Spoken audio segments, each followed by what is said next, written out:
Hello everybody, it's �𝑵101, and this is going to be some of my thoughts and opinions and some breakdowns and discussions that I am going to talk about in Halo Infinite's multiplayer.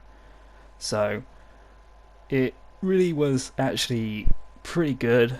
That I really enjoyed the multiplayer, and at E3 it really did look a lot better than it used to be back last year, ever since the 8-minute campaign when it was literally awful because the fucking gameplay really didn't look that good, because some of the textures and every pop-up really didn't look so good.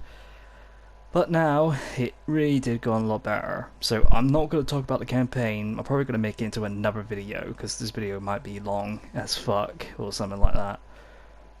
So multiplayer, it is going to be free to play, and this really does worry me this much, because don't get me wrong, I really do like the game to have a free to play, but at the same time it's going to cause some issues and some problems, because remember 𝑐𝑗 fucking Warzone? The game's been filled with hackers ever since day one of its launch, because people weren't good at the game because they are that bad, and they had to rely on fucking cheats, mods, hacks, anything that just really wants them to win fucking games, because how fucking really bad they are. Because I'm really having a strong feeling that that is actually going to happen when the multiplayer will be available in store, so you can download that for free, and it really is going to be risky because the game, it is going to be crossplay between Xbox and PC. So it honestly going to worries me, and it is going to probably ruin the experience, but I really do hope that 343 could literally have a strong anti-cheat system that they could detect any fucking cheating little shits that would fucking ruin the multiplayer experience, and hopefully get them banned permanently. So, because that's just my worry right there. But there's also some few more worries that I am going to talk about later on. So, yeah, let's get straight into it. So right here, there are going to be some gameplay changes and additions. So we did see you could grapple hook a weapon to you. So I am going to show a clip about that in a few minutes in the video. So yeah.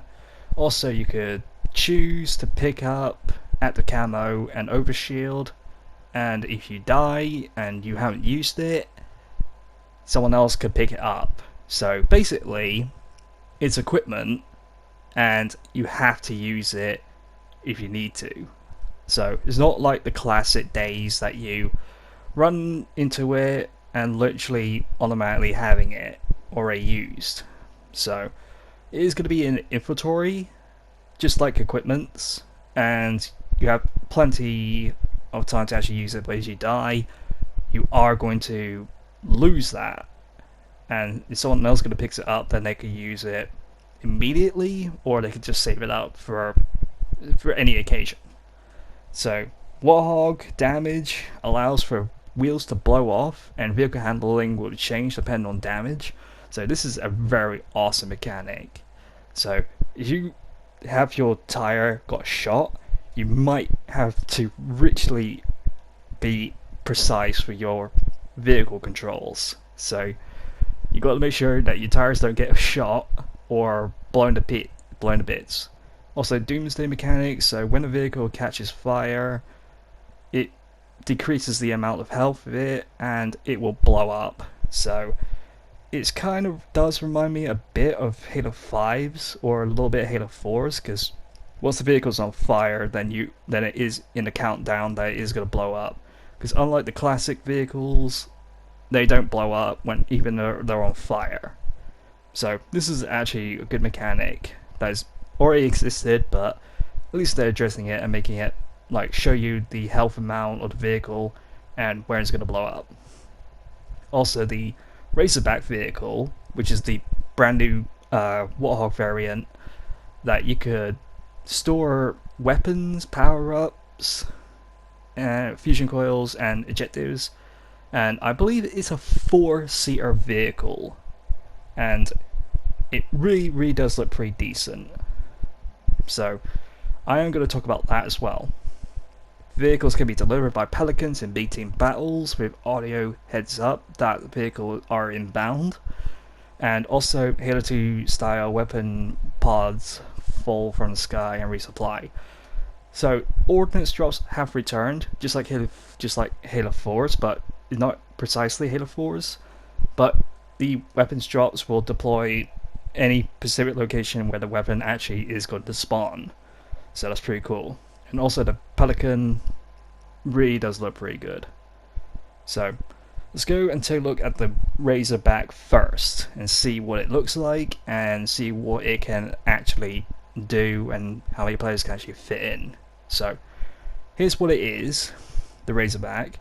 Really looks pretty cool, I really do love that, and I probably believe you can fit in 4 players, because I can see at the back behind the blackish Spartan that is right behind the red one, that you can tell that is going to be a 4-man seat, and it is going to be good for having heavy ordnance, getaway vehicle, for capturing objectives like capturing the enemy flag, and you could use other players as bait to protect the player who's got the flag.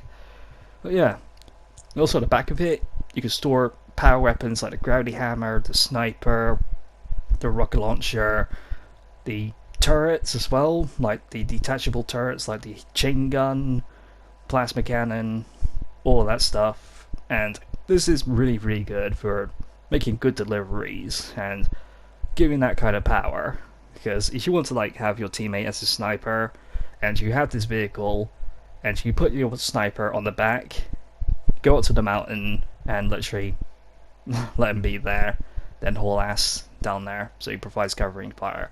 So I really do love that as a mechanic. Also the armor customization, so these are the little details that you could tell about the armor customizations that you are going to get, from helmets, helmet attachments, shoulders, visors, armor, weapon skins, wrists, and all that jazz.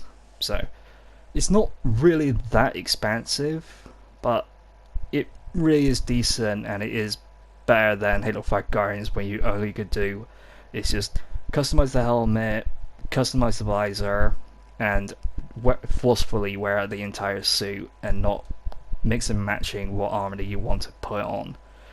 Also for the armor coating, I really wish we could have primary secondary colors back, because if I'm not a big fan of the red, I could always switch it to a different color if I want, because it's for the best anyway. It's better that way. Also armor cores as well, because they are different mechanics, so they're not going to be like anything else.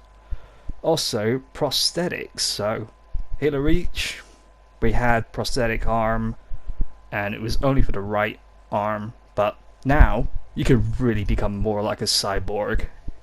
So that's pretty fucking cool, because you have the left arm, left leg, right leg. That's a good expansive customization right there. So if you want to like be a cyborg, this is probably awesome for customization. And also with AIs, you could have your own personal AI, and that's pretty darn cool. And you can change the voices of it and everything else, and it helps you in the battlefield. So yeah, and also the battle pass, there's no loot boxes, there's no random loot. Your customization content through the battle pass, premium battle passes can be purchased after a season has been completed, and you can choose which battle pass to put your progression towards. You won't be able to purchase content from the battle pass separately. All the customizations is purely cosmetic, and player progression carries over between platforms. So yeah, that's actually pretty good. Alright, so next up is the new equipments. So we have the threat sensor. So obviously when you pick it up and you shoot it, and it will reveal enemies' positions, and it's only for like a couple of brief moments. I think it goes like only once or twice, but that's pretty cool. That I really do love that, even though it's kind of like one of those generic equipments that every game's gonna have. But yeah, also the really repulsor is probably one of the awesome looking ones, because you can bounce projectiles. Like this guy is trying to new combo but failed and literally got demolished. Fucking comeback. But also you can actually use the repulsor to jump higher heights, kind of like a jetpack but a lot better, without just like having like fuel and shit. All you do is just aim at the ground, then you bounce up. Yeah. Also with the grappling hook, you can grab the weapon towards you and equip it if you need. So that's actually pretty cool. And you can also skyjack enemy vehicles, and that's obviously pretty sick that we can actually like do that, because there's gonna be someone that's gonna be like doing air support and you really want that to be gone. You can always just get a grappling hook and just literally skyjack that thing and turn a vehicle against them, which is pretty darn sick. But yeah, that is really, really awesome. So the only thing I do have to complain about the battle pass is it going to cost a lot of money? Because that's what I'm guessing. Because once you miss the battle pass, like season 1 and it's already in season 2, how much is it going to cost? Because that is the question that needs to know. And does it have an in-game store? And what kind of currency are we going to have? Is it going to be like Halo Reach credits or Halo NCC season points that you had to do like challenges, and ranking just really doesn't even fucking matter, because once you reach out to rank 100, it's just literally no point to rank up. It's just literally 0 point. So that's a question that needs to be answered with the in-game currency, what it's going to be like, and how are we going to get them, because we need to know about this shit, because we're obviously in the unknown here, so we need more information about that. And the Pelican, it will deploy vehicles on the ground, so it is going to appear probably random, I'm guessing. So it is pretty cool and pretty clever, and makes it so immersive just to see a vehicle getting delivered by a Pelican, or like a banished Phantom just deploying a vehicle, and it will be pretty amazing. So I'm very happy for that, because back in the old days we just see it just spawn immediately and really not being immersive, but this really is. So that's actually pretty darn cool to see that. Also, the game is going to have skill-based matchmaking, and this is not a good sign. This is really ain't a good sign, because remember in Black Ops Cold War multiplayer, people complain about skill-based matchmaking because it ruins the fun, ruins the experience, and people are quitting the game. And I honestly can't find a proper match, because I play zombies a lot more than the multiplayer itself, because I know what it's going to be like and I know it's going to suck.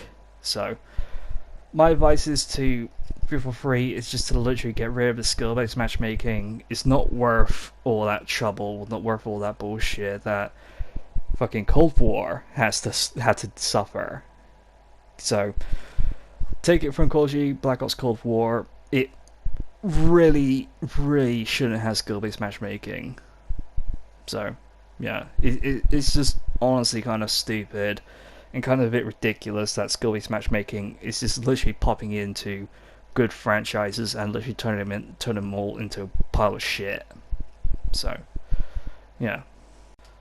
Also, once you play the game, you will get coating to weapons and vehicles and armors as well. So once again, I would rather have the primary and secondary colors back. They are a lot more fun, they are a lot better to have, and they're easily usable. And you could easily expand the primary and secondary colors. Instead of just like being 2 colors, you could literally have like 7. Just imagine that, 7 colors on your Spartan at any part you want. Like for the wrist, green, for the shoulder pads, blue, helmet, yellow, knee guards, orange, and all that stuff. Because it just makes sense that way, instead of just like having a fucking stupid ass stupid fucking Destiny ripoff crap. It just really doesn't make sense. So please bring that fucking shit back. Also, yeah, they did say that there is no red versus blue color teams anymore. So the only way you have to tell if you're on the same team is the scoreboard, the team base maps, and the team flags if you're going to play catch at a flag. So it is going to be absolutely confusing and kind of stupid, in my opinion, that you are going to wear different colors, because you'll imagine your color is white and the rest of your team are either blue, yellow, orange, purple, pink, and you're literally on red team. It will confuse a lot of players. It really will confuse so many players, even newcomers. They want to play the game because it just makes it more like Destiny and less like Halo. It just really is, in my opinion. So yeah, also they have AIs to be in the game. So I believe there's going to be like custom games only, I think. I'm not quite sure, but I really do wish they put them into like fucking matchmaking, because that way if there's a player that is just literally going to quit the game because they either having a bad day, or they rage quit, or they just quit early because they just really don't want to be on this particular game type or anything else like that, just being an absolute dick for no reason, and having an AI to replace that player and just having join session in progress, and just makes the game a lot balanced and a lot more fair and just literally playable, because you can't really like just ban players that they just quit early or rage quit, and anything else that they just really didn't want to quit, even they got disconnected, crashed. I just really hope that the ban just really doesn't fucking affect the game, because like I just want the game to be fair. Just have joining session progress and just have AI bots to replace them just to have fun. And also for the AI bots, I really do hope that they do work properly and what functions are they going to do, because they do say in what kind of difficulties that they are. So if you want to do them like on easy or legendary difficulty, this honestly depends on the game, because obviously they need to have like a mind of a player, because like they need to know about like the weapons, they need to know about the map environment, they need to know about literally anything, just anything, just to keep the game flow.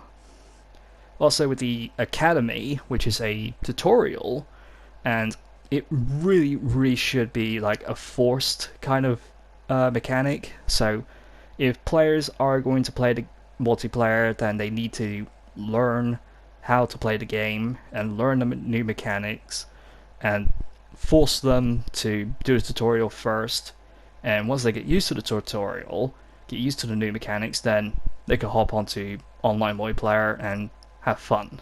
Because I would honestly like to see that, instead of just players just like immediately try to play multiplayer and literally suck at the game, because I just really don't want that to be in Halo Infinite, when people are just gonna think they're gonna expect something unexpected and literally just shatter the immersion of trying to play the game properly.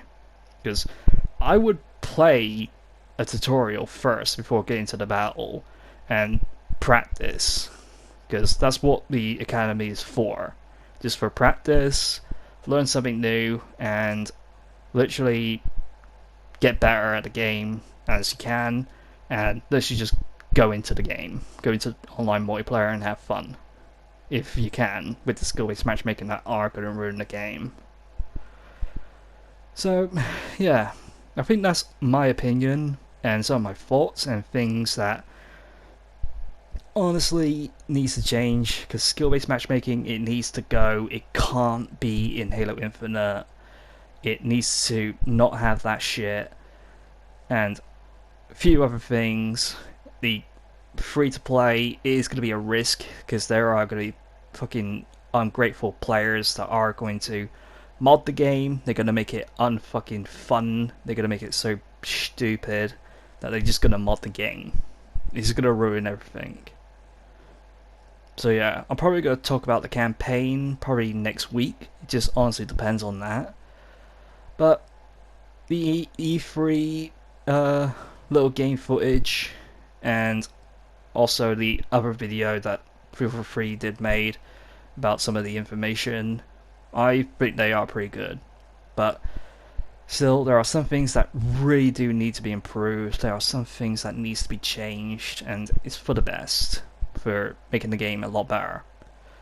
So let me know what your thoughts are. What do you think about the game? You're either gonna get it, or are you just gonna literally not gonna get it and rather stay on the MCC?